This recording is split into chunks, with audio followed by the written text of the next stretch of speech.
iOS 26.0.1 update వచ్చేసింది. కానీ మీరు వెంటనే అప్డేట్ చేయాలా లేక వెయిట్ చేయాలా చూద్దాం. ఈ అప్డేట్ మెయిన్లీ బగ్ ఫిక్సెస్ కోసం వైఫై, బ్లూటూత్ డిస్కనెక్ట్ సమస్యలు ఫిక్స్ అయ్యాయి. iPhone 17 సిరీస్, iPhone ఎయిర్లో కెమెరా, ఫోటో ఆర్టిఫాక్ట్స్ తొలగించబడ్డాయి. Cellular signal loss and voice over bugs కూడా సాల్వ్ అయ్యాయి. ప్లస్ ఒక క్రిటికల్ సెక్యూరిటీ ప్యాచ్ కూడా వచ్చింది. కానీ ఇంకా కొన్ని ఇష్యూస్ ఉన్నాయి. కొంతమంది యూజర్స్కి ఫేస్ ఐడి అన్స్టేబుల్గా ఉంది. Battery drain and over heating కొన్ని డివైసెస్లో ఇంకా కనిపిస్తున్నాయి.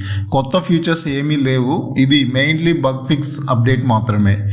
నా సలహా, మీకు వైఫై, బ్లూటూత్, కెమెరా లేదా వాయిస్ ఓవర్ సమస్యలు ఉంటే వెంటనే అప్డేట్ చేయండి. లేకపోతే మీ ఫోన్ స్టేబుల్గా ఉందంటే కొంచెం వెయిట్ చేయండి. ఎందుకంటే iOS 26.1లో మరిన్ని ఫిక్సెస్ వస్తాయి. ఇంకా టెక్ క్విక్ గైడ్స్ కోసం సబ్స్క్రైబ్ చేయండి.